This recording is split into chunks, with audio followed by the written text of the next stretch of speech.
Hello everyone, welcome to my channel physics by Neetu. हमने class 10th का chapter 11 electricity start किया था।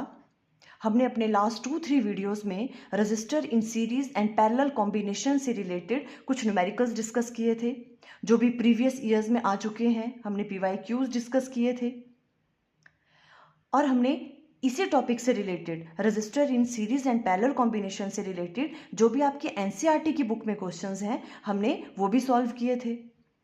आज हम नेक्स्ट टॉपिक स्टार्ट कर रहे हैं। नेक्स्ट टॉपिक है heating effect of electric current. देखो, जब भी किसी कंडक्टर से किसी वायर से इलेक्ट्रिक करंट पास करता है तो वो हीट प्रोड्यूस करता है, उसे ही हम कहते हैं heating effect of electric current. किस तरह से राइट डाउन करेंगे? When an electric current is pass through a conductor, heat is produced in it, this is known as heating effect of electric current. क्या कहा हमने? जब भी किसी कंडक्टर से किसी वायर से करंट पास करता है तो वो क्या प्रोड्यूस करता है? हीट प्रोड्यूस करता है, उसे हम कहते हैं heating effect of electric current.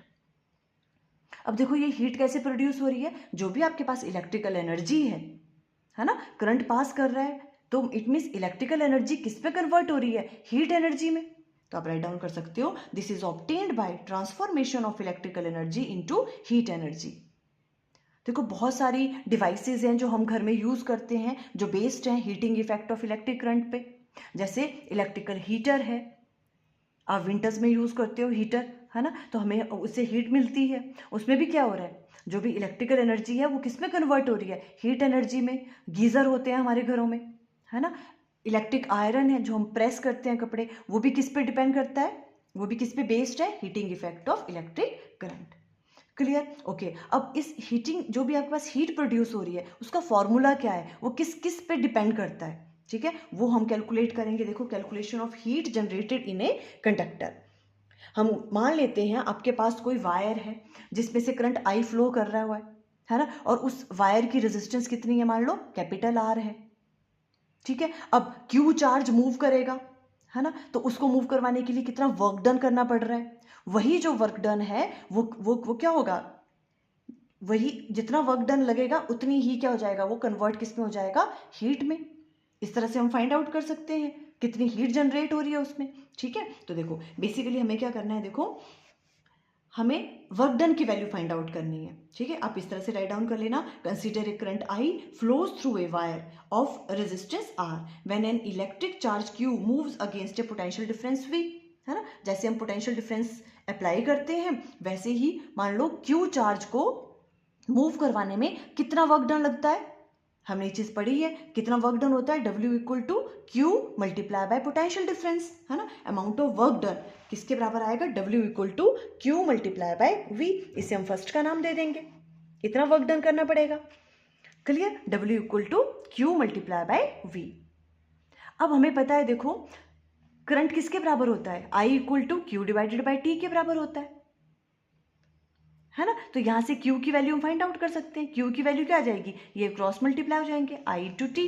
Q किसके बराबर है? I इंटू टी के बराबर, है ना। तो ये वाली Q की वैल्यू हम यहाँ पुट कर सकते हैं। और बाय ओम्स लॉ हमें पता है V किसके बराबर होता है? Potential difference I into R के बराबर, है ना। ये दोनों चीजें हमने पढ़ी हुई है पहले।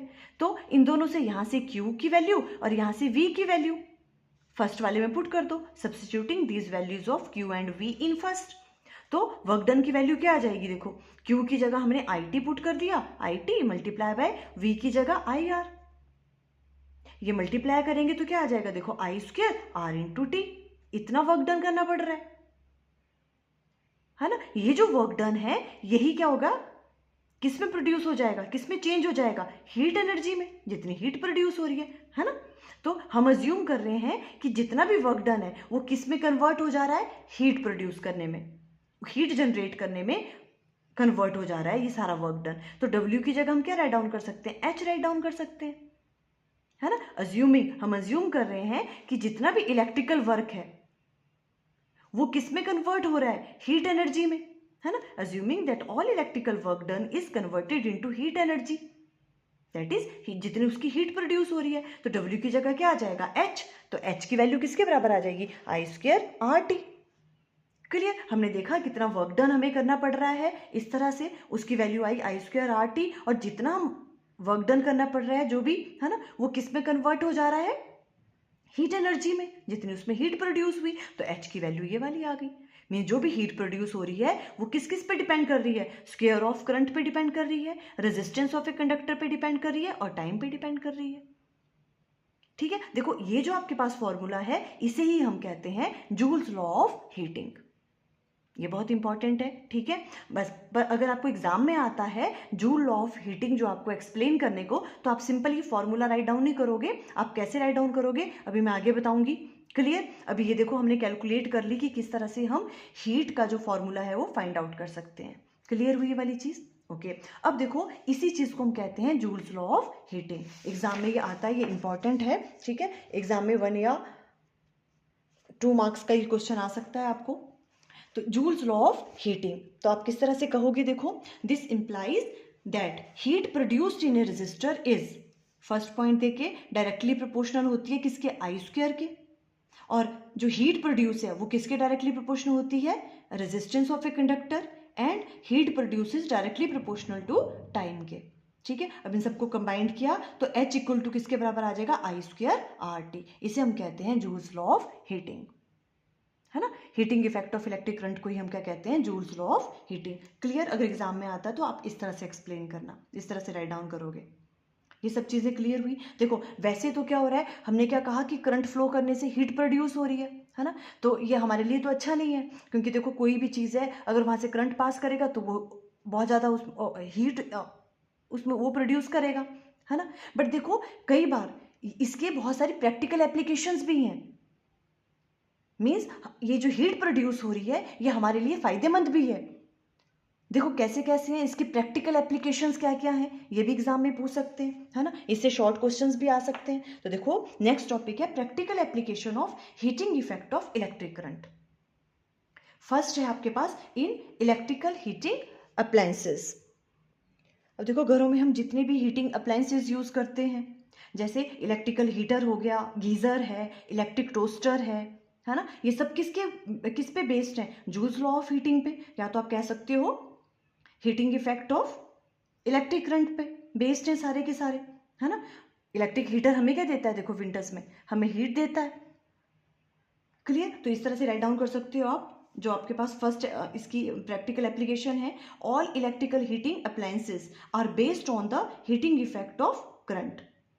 एग्जाम्पल इलेक्ट्रिक आयरन हो गया, गीजर हो गया, इलेक्ट्रिक टोस्टर हैं, इलेक्ट्रिक हीटर्स हैं, all are based on Joule's law of heating effect. ठीक है, या तो जूल्स लॉ ऑफ हीटिंग कह लो आप, या तो फिर आप कह सकते हो हीटिंग इफेक्ट ऑफ करंट। उस पर बेस्ड हैं सारे के सारे ये, है ना। फर्स्ट वाली एप्लीकेशन समझ आई, है ना। हम घरों में बहुत सारी चीज़ें यूज़ करते हैं जिसमें ये चीज़ यूज़ होती है। अब देखो जैसे ये इससे से शॉर्ट क्वेश्चंस आ सकते हैं। देखो आपको हमने क्या कहा, देखो जैसे हम इलेक्ट्रिकल हीटर यूज़ करते हैं, ठीक है, जो भी इलेक्ट्रिकल हीटर में जो हीटिंग एलिमेंट है वो किससे मिलकर बना होता है, एलॉय से मिलकर बना होता है। ठीक है, हमेशा याद रखना है जो भी हीटिंग एलिमेंट्स हैं वो किससे मिलकर बने होते हैं, एलॉय से।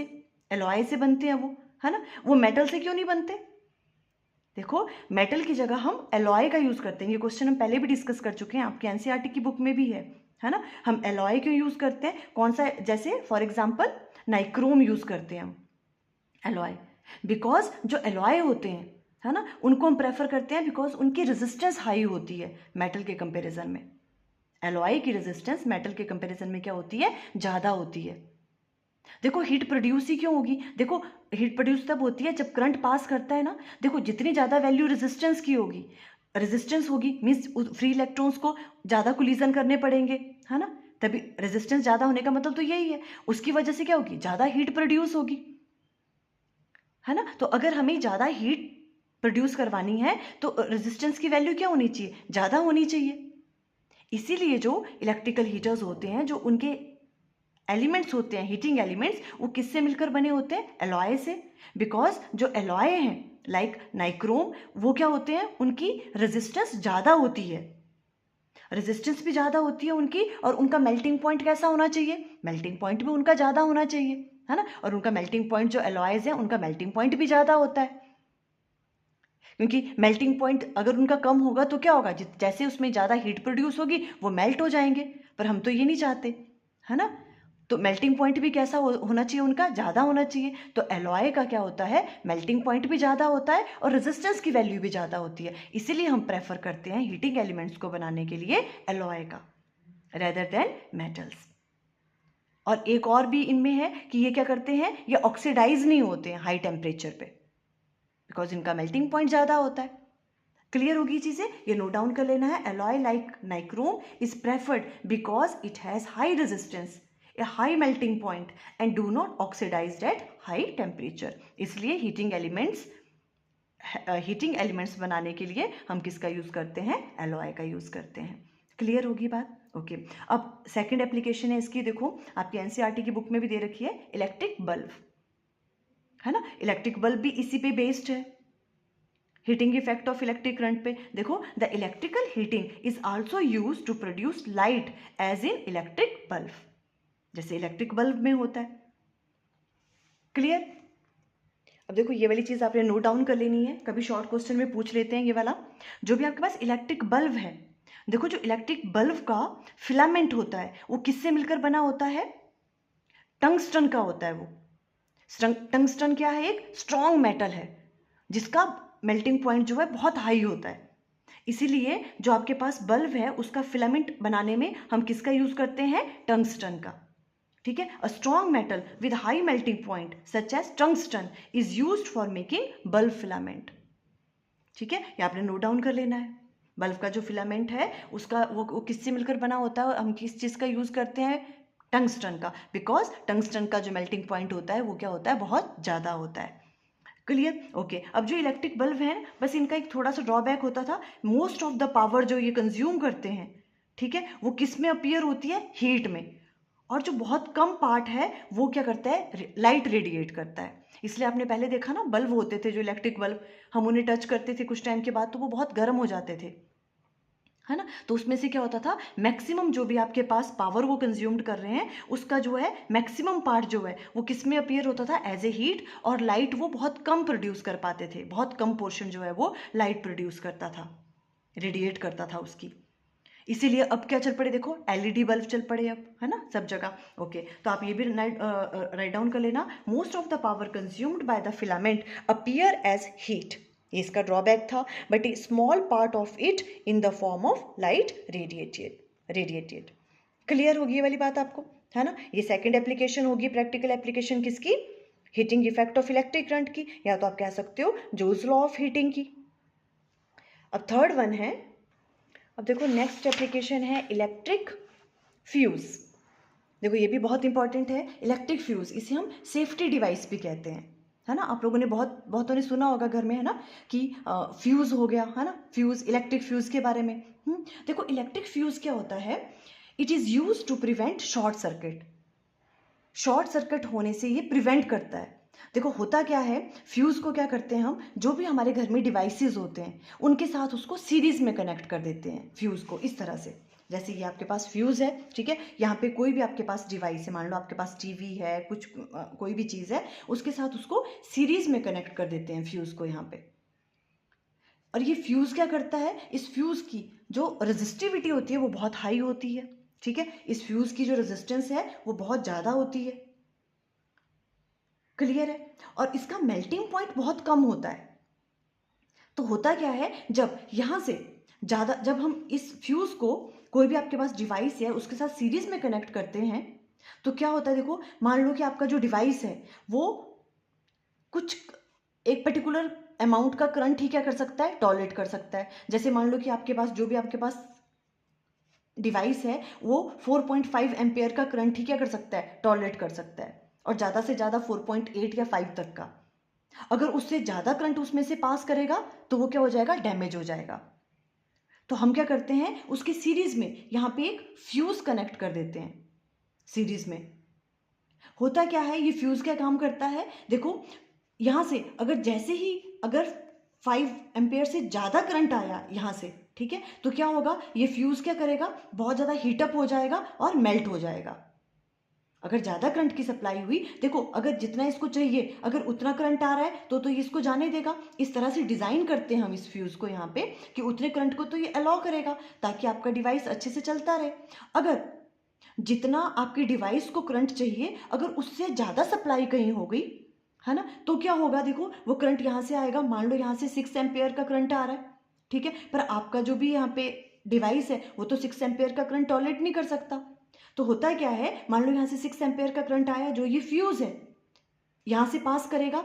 इसको हम इस तरह से डिज़ाइन करते हैं कि यहाँ से यहाँ पे क्या होगा, जैसे 6 एम्पेयर का करंट आएगा ये एकदम से हीटअप हो जाएगा बहुत ज़्यादा, और हीट होने की वजह से मेल्ट हो जाएगा। ये मेल्ट हो जाएगा तो क्या हो जाएगा, ये कनेक्शन डिस्कनेक्ट हो जाएगा यहाँ से, और आगे करंट पास ही नहीं करेगा, और आपका डिवाइस क्या हो जाएगा, वो सेफ रहेगा। इसलिए इसको सेफ्टी डिवाइस भी हम कहते हैं।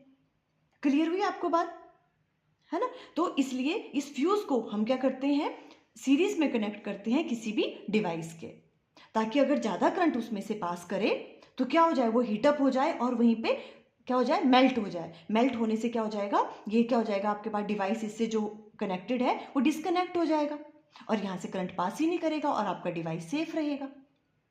Clear, okay. देखो अब इसमें एक चीज़ ध्यान वाली देने वाली है, बहुत से बच्चे कंफ्यूज रहते हैं अदरवाइज जब शॉर्ट क्वेश्चंस आते हैं। तो देखो जो फ्यूज़ है, फ्यूज़ की रेजिस्टिविटी कैसी होनी चाहिए, या रेजिस्टेंस आप कह लो, ज़्यादा होनी चाहिए, है ना। देखो रेजिस्टेंस ज़्यादा होगी तभी तो ये हीट प्रोड्यूस करेगा। क्योंकि हम चाहते हैं ना इसमें से जब भी ज़्यादा करंट पास करे तो इसमें से हीट प्रोड्यूस हो, ताकि ये मेल्ट हो सके। हीट प्रोड्यूस होगा तभी तो मेल्ट होगा ये, है ना। तो एक तो इसकी रेजिस्टेंस बहुत ज़्यादा होनी चाहिए, है ना। अगर इसकी रेजिस्टेंस मान लो कम है तो क्या होगा, वो करंट को रेजिस्ट ही नहीं करेगा, आराम से 6 एम्पेयर करंट है, वो 6 एम्पेयर करंट को भी इसमें से अपने में से जाने देगा। फिर तो ये सेफ्टी डिवाइस हुआ ही नहीं, यहाँ से 6 एम्पेयर करंट जाएगा और आपका डिवाइस खराब हो जाएगा। क्लियर, तो पहली बात तो इसकी रेजिस्टेंस ज़्यादा होनी चाहिए, ठीक है। अभी देखो इसकी रेजिस्टेंस ज़्यादा होगी तो ये हीट भी ज़्यादा प्रोड्यूस करेगा, है ना। तो इसकी रेजिस्टेंस ज़्यादा होनी चाहिए, और इसका मेल्टिंग पॉइंट कैसा होना चाहिए, ज़्यादा होना चाहिए या कम। देखो आप वीडियो को पॉज करके अच्छे से पहले सोच लो, जो फ्यूज़ है उसका जो मेल्टिंग पॉइंट है वो कैसा होना चाहिए, कम होना चाहिए। बिकॉज अगर मेल्टिंग पॉइंट ज़्यादा हो गया, है ना, तो ये मेल्ट ही नहीं होगा। मेल्ट नहीं होगा तो जितना भी करंट है वो पास कर जाएगा 6 एम्पियर यहाँ से भी, और आपका डिवाइस खराब हो जाएगा, वो डिस्कनेक्ट ही नहीं होगा यहाँ से, है ना। तो फ्यूज़ का एक तो इसकी रेजिस्टेंस ज़्यादा होनी चाहिए, और साथ में इसका मेल्टिंग पॉइंट कैसा होना चाहिए, कम होना चाहिए, ताकि ये जैसे ही हीट हो तो मेल्ट हो जाए। मेल्ट हो जाएगा तभी तो डिस्कनेक्ट होगा। क्लियर, यही चीज़ यहाँ पे थी सिर्फ जो अंडरस्टैंड करवाने वाली थी। तो देखो हम किस तरह से राइट डाउन करेंगे, अ fuse wire has low melting point and high resistance. Resistance ज़्यादा होनी चाहिए उसकी, और रेजिस्टेंस ज़्यादा होती है उसकी, और जो आपके पास मेल्टिंग पॉइंट है वो कम होता है। कंफ्यूज नहीं होना है यहाँ पे। अगर हम हीटिंग एलिमेंट्स की बात कर रहे हैं, हीटिंग एलिमेंट्स में भी क्या होता था, रेजिस्टेंस ज़्यादा होती है बट मेल्टिंग पॉइंट भी ज़्यादा चाहिए उसका। हीटिंग एलिमेंट की बात अगर हम करें, इलेक्ट्रिकल हीटर की जब हम बात करते हैं तो जिसमें हीटिंग एलिमेंट्स हम यूज़ करते हैं उसकी रेजिस्टेंस भी ज़्यादा होती है और मेल्टिंग पॉइंट भी ज़्यादा होता है। बट अगर हम फ्यूज़ की बात करें तो रेजिस्टेंस तो ज़्यादा चाहिए पर मेल्टिंग पॉइंट कैसा होना चाहिए, कम होना चाहिए। बस ये डिफरेंस है। इसमें फ्यूज़ में मेल्टिंग पॉइंट कम होना चाहिए, और जो आपके पास हीटिंग एलिमेंट्स हैं उनका मेल्टिंग पॉइंट कैसा होना चाहिए, ज़्यादा होना चाहिए। Okay, a fuse wire has low melting point and high resistance, so when high current passes through it, जब high current इसमें से पास करेगा it melts, ये मेल्ट हो जाएगा, it melt and stop the flow of current, और current के flow को क्या कर दे, स्टॉप कर देगा। क्लियर हुई, ओके। बस इतनी सी चीज़ आपने इसमें राइट डाउन करनी है अगर आता है एग्जाम में। Fuse wire is made up of, fuse wire भी किससे मिलकर बनी होती है, एलॉय से, हैविंग लो मेल्टिंग पॉइंट।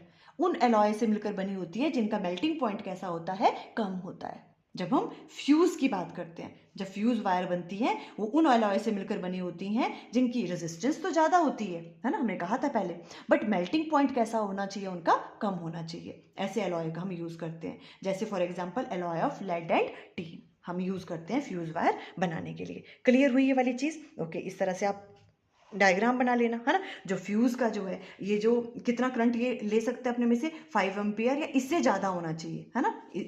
इतनी कैपेसिटी तो इसकी होनी चाहिए कि इससे ज़्यादा करंट ये क्या कर सके, अपने में से फ्लो कर सके, है ना। अगर इससे कम होगा तो ये करंट ही नहीं पास करने देगा, तो ये चलेगा ही नहीं, है ना। तो 4.5 एम्पेयर तक की इसमें कैपेसिटी होनी चाहिए। उससे ज़्यादा अगर करंट फ्लो करे तो ये फ्यूज़ हो जाए, तो ये क्या हो जाए, यहाँ पे मेल्ट हो जाए। इस तरह का फ्यूज़ जो है हम डिसाइड करते हैं।